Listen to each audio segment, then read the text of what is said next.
Hello, beautiful beings, and welcome to the episode of today. So today we are talking about determination. I want to talk about determination kind of from like a neuroscience psychology standpoint, obviously, because this is what the fucking podcast is about. And I want you to understand the brain regions that are involved in determination.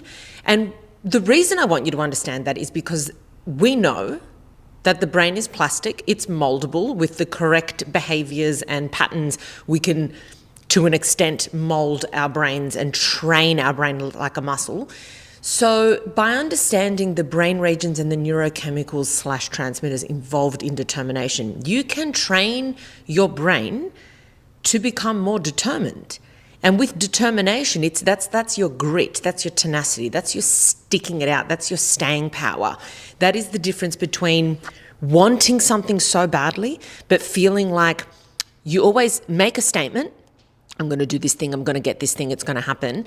And then 1, 2, 3 weeks later, you've fallen off the bandwagon. It's you kind of feel like, I'm so sick of my shit. I'm sick of my shit telling people that I'm going to start on this journey, this 30-day challenge, this fucking whatever it is that I'm saying, and I can't see it through. I want it. I have all the, I've got all the reasons for it. I feel like my reasons are good enough. But when it comes to actually doing it, I don't have staying power.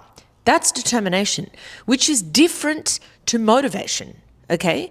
Motivation, I think, is very useful, but it's not the tool that you need all the time. Motivation is useful, I believe, to get you excited about then entering into something. I think you start with motivation and then it's determination that gets you through, okay? I'm motivated to do this thing for these reasons, but I'm now determined that in the highs and lows, I'm going to see this thing through. Okay. Now, another thing that I want to talk about when it comes to determination is, and I'm kind of going to brush onto it because I've planned a lot here, so I just want to make sure that I'm not sure if I've mentioned this, but is consistency. And when it talks to consistency, or when we talk about consistency, I want you to think about consistency more often than not. I don't want you to look at consistency as I have to be doing this every single day. Fair enough if you've chosen to do like a challenge, like I'm doing a 75 hard or I'm doing a 30-day challenge, in which case the point of the challenge is to do something every day. That's different because those are the parameters of that challenge. But if you're looking at more like a lifestyle change, like I want to be a gym person. That's who I want to be. I want that to be part of my life. I don't want it to be a 6-month thing. I want to, for the rest of my life, be a gym person.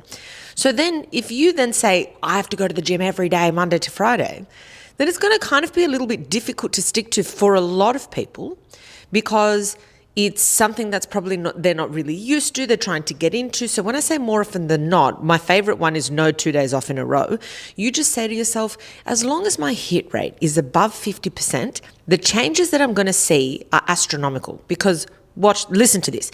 If I say I'm going to be a gym person, okay, I want to start working out at the gym, I want to start doing weights, I want to build some muscle, and I say I'm going to go every fucking day, right? Every fucking day I'm going to go to the gym. So we start Monday, Tuesday, Wednesday, I'm really tired. Thursday, fuck this shit, I'm not going. Friday, oh my God, I'll start again on Monday. Monday, start. Tuesday, oh my God, I still haven't recovered yet. Now I'm going to start next month. I'm actually going to start a 30-day challenge. And then before you know it, it's been a few weeks, you've dropped off the bandwagon. Then you start again. Monday, let's fucking go. Tuesday, something came up. Wednesday, no, I'll just wait till next week.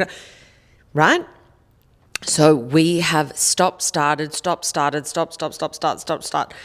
then by the end of the year, you're like, I feel like I really got absolutely nowhere. Let's start again. But our flaw is that we attempt the same goals in the same way. You're not a failure. You're not flawed, but your strategy is flawed a lot of the time. So we just need to tweak our strategy, because you're probably fine and you're probably capable. It's just a shit strategy. Okay, so that's what we're talking about today. And with this no 2 days off in a row, I'm going to quickly say this before I go into the brain regions involved in determination.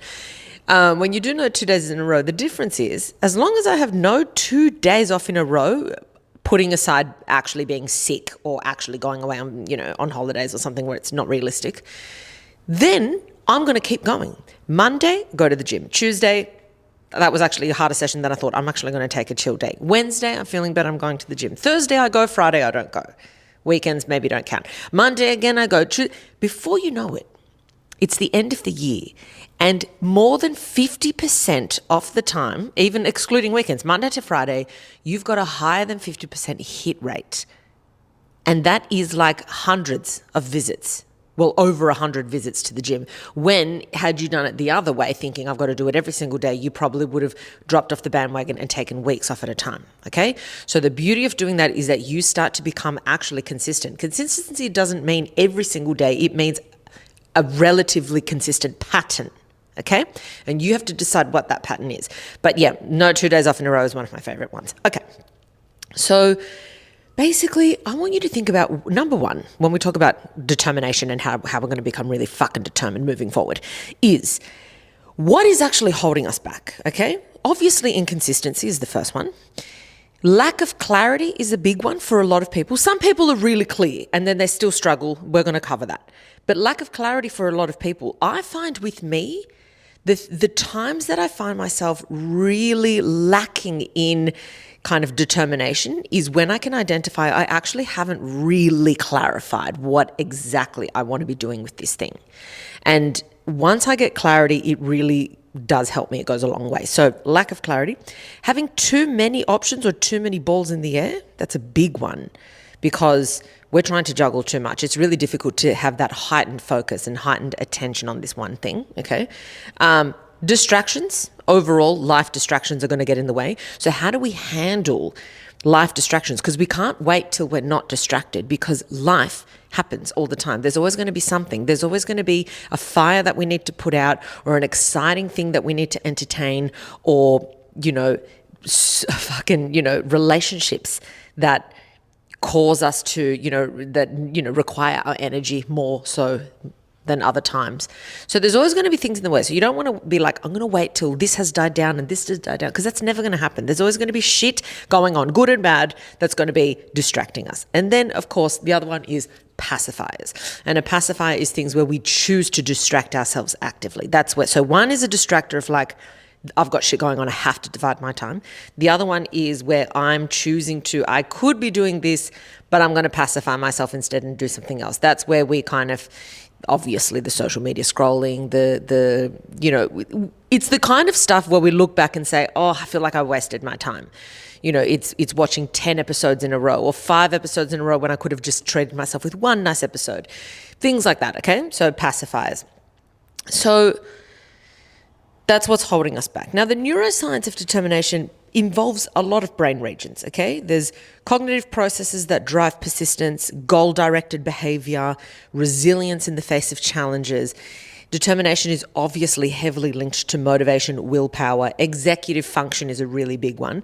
And it involves conscious effort, but massively it involves subconscious processing.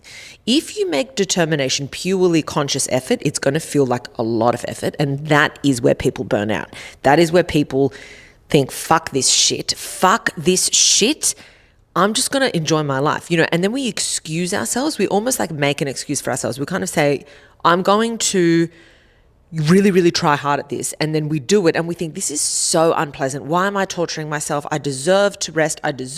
So we kind of spin it in a way where we feel less guilty for giving up. And then we decide, oh, fuck it, I'm just going to have to give up on this thing. Instead of saying, right now, it's a conscious effort. It's requiring a lot of conscious effort. But if I do it properly, I can turn this into a subconscious process. That's what we're going to learn today. When something becomes a subconscious process, it doesn't require no way near as much effort. So let's talk about the brain regions that are involved in determination. So we've got the prefrontal cortex. I've spoken about this brain region a fucking billion times. It is the frontal part of the brain there, sitting in the frontal lobe, just behind your forehead. And that's kind of where executive function takes place.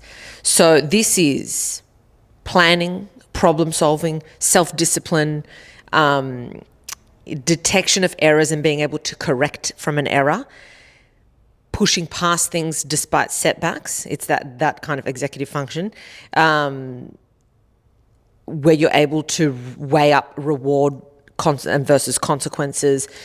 It basically helps, it's this part, especially this orbitofrontal cortex, this particular region within the prefrontal cortex, is what helps us, make decisions that align with our long-term goals and not our short-term goals. So this whole region of the brain is a newer, relatively newer part of the brain.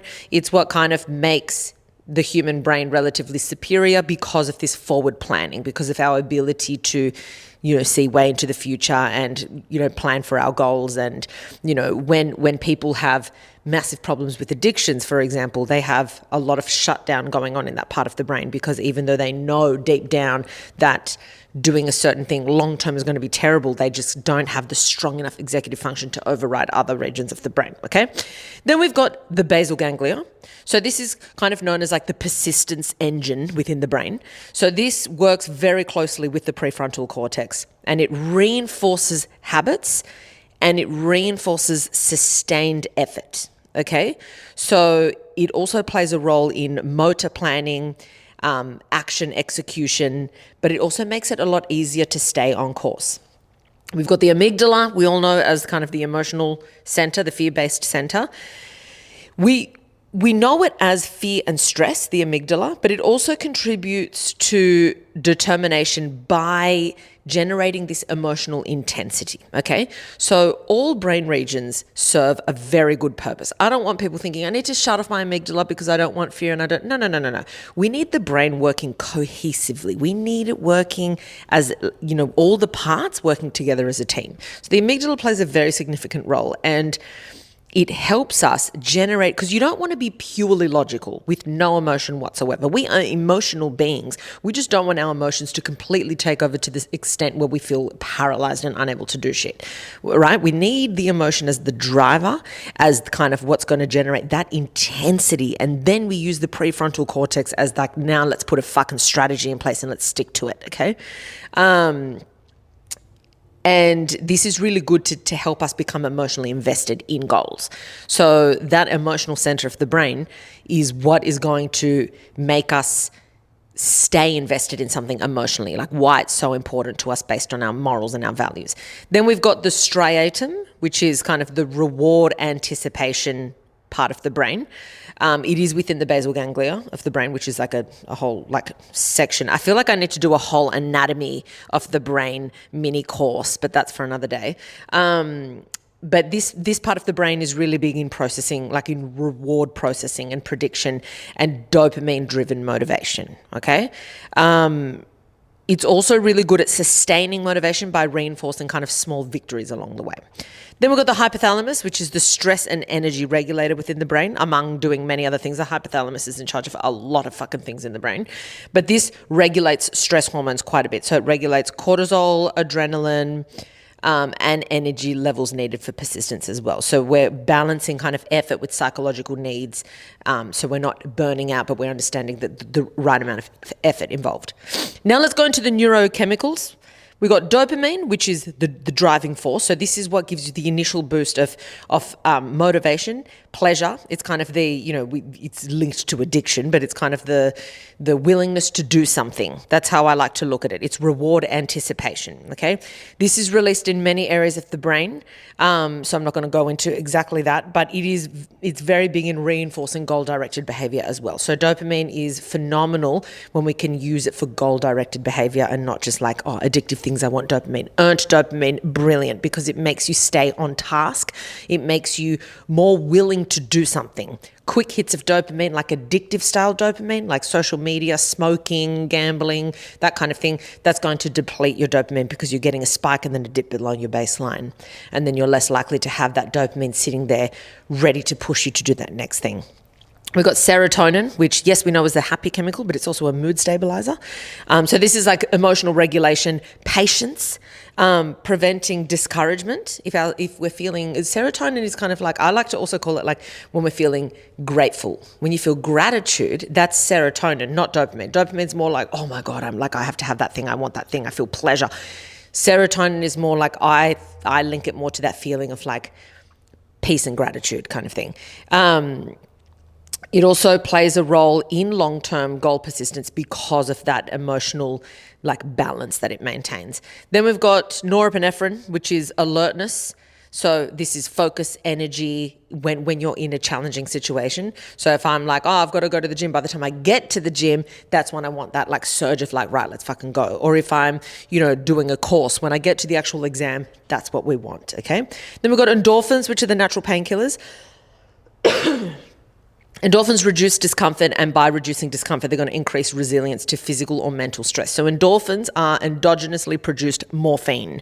So this is a natural painkiller for your physical pain, but also emotional pain. So that's really interesting, because if you suffer from heartbreak, for example, working out actually helps soothe, in the short term at the very least. We know for a fact that working out or doing something that's going to release endorphins, naturally produced morphines, it is actually going to soothe your emotional pain for that time period. Like I remember when I was going through like all my heartbreaks, I would run like a fucking demon, because I felt so emotionally good afterwards. I would have like a period of time where I felt so soothed and so calm and level-headed, and I was able to make very rational decisions in the time frame after running because of all the endorphins that would get released. So that was a really good tool for me. And then cortisol, which is a stress regulator. I think people think of cortisol as like it's going to make you stressed. It actually helps regulate when you're under stress. It's going to release cortisol to help you perform. It enhances your focus. It enhances urgency. But chronic stress, which is chronically higher levels of cortisol all the time, can deplete motivation. So balanced cortisol is obviously key. And I've got 2 entire episodes on cortisol. So check that out if you're interested. One's about just cortisol in general, and one's caffeine and cortisol. So let's talk about ways of strengthening your determination, okay? Because this is so important. So when it comes to neuroplasticity and habit formation, one thing that we do know is that repeated effort is going to help begin to rewire the brain. So repetition is key. Repetition. And the reason for this is cells that fire together wire together. We know this, okay? So, for example, a really basic way of starting this is, if I want to change something about myself, trying to do everything in one day is probably going to feel really difficult, because I'm trying to force my brain into doing something a certain way, but everything requires effort, because these pathways haven't been formed yet as like subconscious pathways within my brain. But if I can, this is where people talk about habit stacking, but if I can, like, let's say I wake up and I always have a glass of water. Next to my glass of water are my trainers. I can put my trainers on every fucking day. Now, whether I then go for that walk or whether I don't, it doesn't matter, but that's a habit formation. And now I'm in the habit of doing that. Now, after I do that, maybe I can stack just getting out of the door. Most of the times I'm like, well, I'm fucking already out of the door. I might as well walk around the block, and then I'm back. Little things like that, okay? Say you're like, I never can take my fucking vitamins. Put your vitamins next to your toothbrush. You're going to brush your teeth, unless you're a dirty cunt. But everyone's brushing their teeth, right? So we put our vitamins next to our toothbrush. It's right there, okay? Things like that are going to start to create neuroplastic changes. We say, and then before you know it, even if you weren't even thinking about brushing your teeth, you're going for the vitamins, okay? The more we engage in determined behavior, like actively determined behavior, the stronger these neural pathways become. And when that neural pathway becomes stronger, it becomes easier to execute that task. So when you look at people out there doing seemingly difficult things on a regular basis, it's not to say that it's an absolute cinch and for them it's nothing and for you it's hard, that's why they're able to do it and that's why you can't. No, I'm not saying that. But what I am saying is that these people, at one point, it was a lot harder than what it is now. And now they've created these strong neural pathways that allow them that ease of, even though it still requires effort, even though there's still days where I'm not in the mood to do this thing, it is a lot easier for my brain to get me up and just follow through with that task, because I've strengthened these neural pathways. You go from one flimsy little weak chicken nub of a thing, of a like network, to a fully fledged fucking highway where it is, you've got so many brain regions feeding that highway. You've got all these glial cells feeding that highway where there's so many connections firing in the same direction. because you have reinforced that behavior again and again and again and again and again. And this goes for negative behaviors as well. If you're like, why is it so hard to break a habit? It's because unintentionally we have reinforced this into a fucking highway. But when you start doing something less and less and less, that highway gets weaker. And the reason for this is the brain is very energy efficient, very energy efficient. If we're not using a pathway, the brain is going to stop serving it with resources. There'll be less glial cells there to keep this pathway. Glial cells are basically the scaffolding, the supporting cells to neurons. There's 10 glial cells to every neuron within the brain. So very important. But the brain's going to move these glial cells over to other parts of the brain that need it more. So then you start to see kind of this atrophy in these certain pathways because they're not being used. So it's not to say that you can't then use that pathway later, but to revert back to it ends up later on once it's shrunk. It's like, oh, this isn't as easy as it used to be. Good, because I've purposely shrunk that thing, okay? So what you're doing is you are starting to create these learnt behaviors, and it does make persistency easier over time, okay? So there's many brain regions where it's kind of like the willpower muscle, and it's kind of where the more you do it, the easier it actually becomes to do that hard thing because those brain regions are strengthened and they grow. It's not people with bigger brain regions like that are able to do harder things. We know this through scans. It is as you do harder things, that brain region grows like a muscle. It grows in mass. And then you're able to do harder things. So basically, the point of understanding all of this is that you know that when something is really hard, you know it's not going to be that hard in the future. You know it's going to get easier for you. It is not going to be like this forever. I just have to strengthen that muscle within the, quote unquote, it's not a muscle, but I have to strengthen that section of the brain as if it were a muscle, okay? Other things that we can be doing is breaking big goals into small wins is a really big one because this is what's activating that dopamine release, which is really helping us along the way, okay? So if you can have small reward points along the way, let's say you say, I'm going to do, if you have my brain journal, by the way, this is something that works very effectively in my brain journal. Go check it out, dyfmpod.com. You can purchase it there if you're interested. But basically, I talk about where you color in these little squares and you're able to track over the week and over the month. At the end of the month, you're able to track the percentage of your hit rate when you did things. It's not about doing it every single day. It's like, oh, I actually did meditate over 50%. And if I can, there's a mood tracker underneath each one and they correlate, right? So you're able to track everything and you're able to be like, wow, I'm able to see my actions and how it actually plays out in my mood after the fact. You know, when I look back a week, 3 weeks, 5 weeks, whatever, I'm able to see, it charted, which is pretty cool. So, and you don't have to buy my brain journal for that. You can just chart it yourself. You can just draw up little squares and say no 2 days off in a row. And you could say to yourself, if I do a week where it's no 2 days off in a row, I get a special little treat, whatever that treat is. It doesn't have to be anything major. It doesn't have to be food related. It could be whatever it is. You give yourself a little reward. And I would also encourage you to withhold certain quote unquote rewards that we give ourselves and use them as rewards for behavior that we've wanted to get done. Like if you're obsessed with a series on Netflix, don't just watch it whenever the fuck you want to watch it. Use it as a mini reward. If I can do, X amount of times this week, 3 times this week, then I get to watch 2 episodes in a row. Okay? If I can do, and it seems like, oh, but now I'm being so restrictive, I'm being so whatever. Do you want change or do you not want change? That's the question. Because if you're going to sit here being a victim that you can't watch 2 Netflix episodes in a row, then who's the problem here? Then I can't help you. You need to think of what are everyday joys that I can just use as delayed gratification. It's not that hard. I think so often we get into this pattern of like, oh, I deserve this. I deserve this. No, I can't. You deserve to be happy. Giving yourself these instant joys are not going to make you happy, right?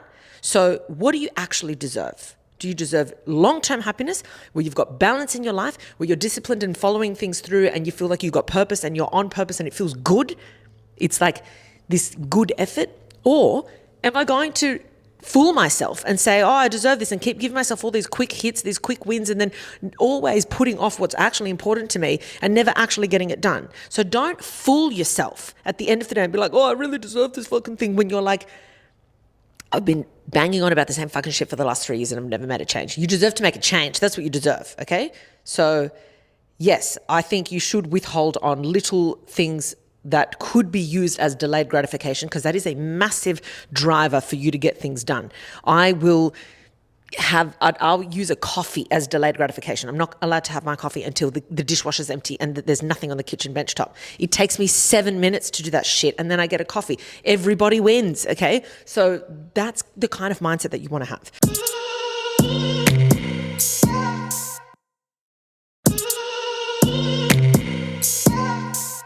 Now, visualization is another huge one, okay? Visualization helps strengthen certain neural pathways associated with goal achievement, okay? Because visualization, especially if we know how to execute that task, visualization really helps your brain put yourself in the shoes of having already done that thing. And when your brain believes that you've already done that thing, it becomes easier to do that thing again, quote unquote, again. You're probably doing it for the first time, whatever. So if I visualize, I'm going to wake up in the morning and I visualize myself going through the motions, it's actually easier for my brain to execute that the next day. And if I do that regularly enough, then it's just autopilot basically of me going through that, because I'm strengthening these neural pathways. Because you can strengthen the neural pathways obviously by doing, like we said earlier, but by visualizing. So you're just fast tracking that process, but you got to visualize it as if you are actually doing it. Don't get distracted. Don't make it too long and complicated. Think of something that you want to be doing and visualize it. If you want to post on Instagram every day for 30 days, that's the challenge you want to do because you're trying to grow your business account. Visualize what that looks like. Visualize, okay, I've got to put aside, maybe 10 minutes in the morning to film the thing. Then I've got to edit it at some time. And visualize you going through the motions of how that slots into the morning. And then when you're actually doing it, it's so much easier to execute because you've already created parameters of what that would look like in your head, okay? Another one is the importance of stress management so we can have our cortisol work for us. I don't want to go crazy in depth with this one because that is, like I said, cortisol is a huge topic on 2 episodes that I did back to back earlier this year. And I'll link it in the show notes, the 2 cortisol episodes. But cortisol is so fucking helpful, and we want our cortisol to be the highest in the morning. So when you hear those people saying low cortisol morning, like, cunt, if you're trying to have low cortisol in the morning, that's your first problem in life, okay? Cortisol is what wakes you up. If you don't have high cortisol in the morning, you're not waking up, okay? So, or at least you're a zombie at the very least. So you want cortisol high in the morning. The sun, biggest source of blue light, huge source of cortisol, for the better. Exercising is going to release cortisol. But all these things of cortisol are giving you a nice, like exercise gives you a nice spike of cortisol and then a nice tapering off of the cortisol. So caffeine gives you a little bit of a spike of cortisol. There's many things. Eating, especially carbohydrates, reduces your cortisol. That's why a lot of people stress eat, and when they stress eat, they often lean to carbs because the body knows that carbs reduce cortisol significantly. But if you are needing to take action on something, you want to have nice cortisol levels in the morning. Beautiful, beautiful. And then as the day goes on, you want to be tapering off those cortisol levels. That's why we're not exposing ourselves to crazy lights late at night. That's why we're not having coffee. Well, coffee's on top of the cortisol. It's actually binds to other parts of the brain that keep you awake, but that's a whole nother story. And then, you don't want to be disrupting your sleep. So when we're talking about, managing stress and keeping cortisol at optimal levels for performance, go check out my cortisol episodes to know more about that, more in depth about that. But we're trying to come up with healthy releases of cortisol: exercise, sunlight, fucking coffee within an hour, waking up in the morning, that's going to give you good energy and you're going to be primed and ready for the day, okay? Exercising regularly, obviously, is going to help with your determination. So let's say the thing you want to be determined on is to exercise. You're like, well, how the fuck? Like, I'm trying to be determined to exercise and you're telling me just exercise to increase your determination to exercise. So what you could actually do instead for that is, I'm going to get up in the morning, do what I have to do, and then I'm just going to do like 20 squats, up and down, 20. What we're trying to do is we're trying to start releasing these chemicals that we release when we exercise. The more you do that, the more inclined you are to then move your body even more, okay? So this is what's going to obviously release dopamine, serotonin, and endorphins. Obviously with endorphins, you're not going to be releasing many endorphins if you're just doing 20 squats in the air. Endorphins are primarily released after sustained, energy output and putting yourself under, this certain level of quote unquote discomfort for an extended period of time. That's where the runner's high comes in. And they say that the runner's high is bigger than just a weights workout, because often running is for a longer period of time. So you're getting more of a sustained release of these endorphins that gives you that high that people report. I definitely get that beautiful runner's high. Love being pregnant with these two beautiful babies, but fucking cannot wait to get back to running. I just can't wait. I don't know when that day will be, but that's one thing I'm really looking forward to. But yeah, exercising regularly is going to be huge. If you're someone that already enjoys exercising, pick the exercise you like the most and do more of it. If you're someone that's like, oh, I don't know, start walking. Walk. Pick good podcasts, good music, whatever it is. Just get out, power walk, like fucking go hard, because this is going to be huge for your determination as far as how you are wiring and rewiring the brain. Another one which is really important is positive self-talk. Okay, I don't often talk about positive self-talk, but it is very important because it increases activation of your prefrontal cortex, which is the executive function part of the brain. Okay, so you can do this looking in the mirror. You could do it silently. You could do it out loud, whatever works best for you. But it is positive self-talk, most importantly, that is believable to you. So you don't, like it's, those affirmations like, I'm a millionaire, when you're struggling to pay your fucking, rent for the week. That's not ideal. But it is saying certain things like, I'm capable of working through my to-do list today. I am capable of XYZ, or today is going to be a great day, or good things can come my way today, or I'm in a great mood. Nothing's going to get in my way today. Things like that. Things that, make you feel good. Or I'm really proud of myself for what I did yesterday. Let's see what we can do today. Or I'm feeling really optimistic about my abilities today. Whatever it is, anything that's going to feel good to say to you, but it also feels real. That's what you want to be talking about. Then mindfulness and meditation is really good to strengthen your focus, but also regulate your emotions. Like I said, the brain's got to work cohesively together. So if our emotions are really heightened all the time, it's going to be really hard for it to communicate with your prefrontal cortex, which is more logical, reasoning, processing, and things like that. So mindfulness is really good to kind of talk us down off that ledge and just regulate our emotions. We want to feel them, we just don't want them taking over, okay? So when we talk about mindfulness, another really good thing that we can be doing is, breathing deeply, the intentional sigh, which I've spoken about that big sigh and release it out, doing it like 4 to 6 times. You see animals doing it when they're trying to change their physical state. Use the intentional sigh as often as you need to, and it's actually going to calm your nervous system down. It regulates your emotion instantly. It's unbelievable. It's such an easy tool. And if there's one tool that you're going to take away from this episode, it's that one. And it helps you like reframe your challenges in that moment. You instantly calm down. Another thing is pay attention to your excuses, your mindset around excuses, because determination is a bit of a mental habit, okay? So you don't want to lean on your excuses. Now, I'm not saying there's no excuse, you have no excuse, can't. There's many reasons that things get in the way, but I want you to really be critique your reasons as to why things get in the way, because you could say, oh my God, my day got out of hand because all of these things happened to me. Very true.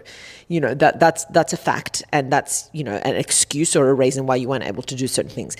But then instead, I want you to ask yourself, okay, how much of that was in my control and how much was not in my control? So moving forward, would the outcome be the same, or is there something I could have done?